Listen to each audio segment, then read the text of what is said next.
Господи, Исусе Христе, Сине Божи, помилуй меня грешного.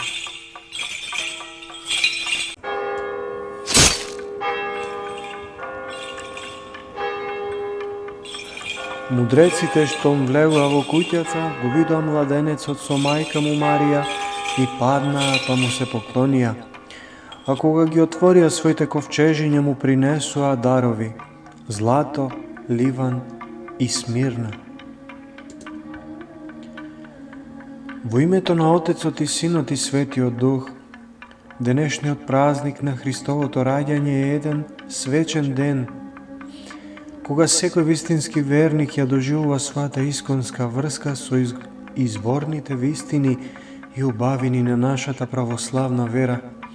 Денес е ден кога човечката душа доаѓа во допир со Богомладенецот Христос, допир со небесниот Бог, Отец, кој го испрати својот Син во овој свет, со допир и со животворниот Божи Дух, кој носи радост во човечките срца. Таа радост е посебна божикна радост, кога возрастните и децата се исто, кога во секоја душа се повторува тајната на Богораѓањето во верата, во радоста, во единството на сите генерации, кои се повикани во Божјо синовство. Како што во наследните гени човекот ги прима биографиите на сите своји предци, така и во јадрото на секоја жива душа засветлуваат сите вистини, од кои и заради кои постои овој чудесен Божи свет. Животот е скриен, но и откриен продолжеток од вечноста кон вековите. Затоа Божик не е само памтење на Евангелието, туку и прочитување на вечната вистина за небото и за нас. Големата тајна на денешниот празник, раката на Бого надарениот уметник ја овековечила на светата празнична икона која денес го благоукрасува нашиот храм. На таа икона можеме да видиме и звезда која ги предводи мудреците и им го покажува вистинскиот пат до Богомладенецот. Тука се стадата заедно со своите кротки овчари, потоа вечерниот оган, а тука е и звезденото небо од зимската палестинска ноќ. Но над се и пред се тука е онаа величенствена порака од небото над јаслите од Богомладенецот. Слава на Бога во висините, а на земјата мир и меѓу луѓето добра волја.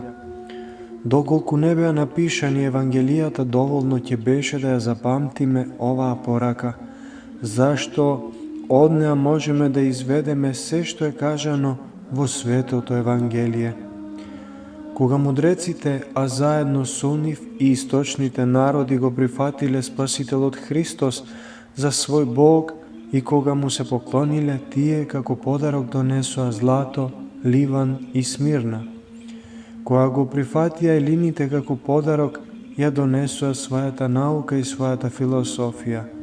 Кога го прифатија римјаните, како подарок ја донесоа својата идеја за поредок и организација.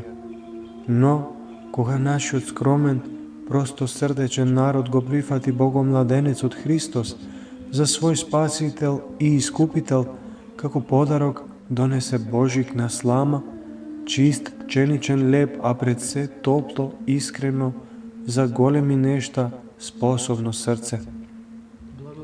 Ние, на нашето православие, можеби му дадовме една наивна, надворешна карактеристика, но во сите пресудни моменти умеевме да покажеме дека ја свативме и усвоивме неговата суштина, и ние умееме да бидеме длабоко човечни, да бидеме херои, да се жртвуваме и по примерот на Спасителот да страдаме за правдата, да размислиме длабоко што всушност се случило на денешниот ден.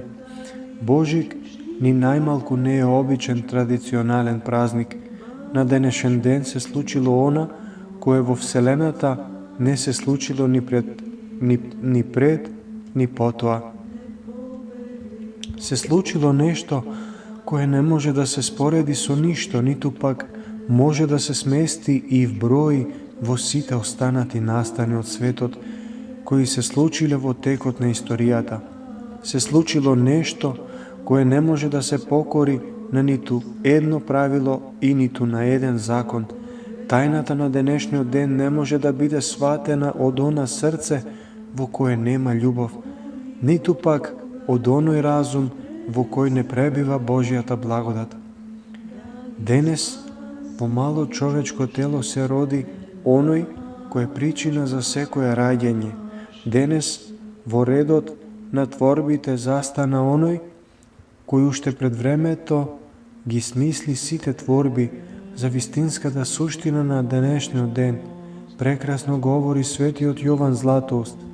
Она што праотците толку силно го посакуваа, она што пророците го предскажуваа и праведниците сакаа да го видат, токму тоа се случи денес. Бог се јави на земјата во тело и се насели меѓу луѓето. Да се зарадуваме и да се развеселиме. Јован заиграл во мајчината утроба кога пресвета Дева Марија дошла кај Елисавета, неговата мајка. Зарем ние не треба уште повеќе да ликуваме од радост? Гледајќи ја денес не само Марија, туку и својот Господ и својот Спасител, да влеземе и ние денес со својот дух во Витлеемската пештера и да се поклониме на Богочовекот Христос. Ако со телото реално не можеме да присуствуваме во Витлеем на прекрасниот настан, тогаш со духот сигурно можеме да се искачиме дури до небото, пред неговиот вечен престол, онаму каде што се поклонуваат оние исти ангели, пастири и мудреци кои некогаш се поклонија во Витлеем. Денес и Богомладенецот Христос преку својот свет дух слегува во нас, во ризницата на нашето тело и ни носи мир и радост. Ова представува голема тајна, како може Бог да се спушти во човечкото тело преку својот свет дух. Па зарем сите Божји свети и праведници не го почувствувале тоа небо во себе како вистински настан? За што ни оставиле и вечни сведоштва?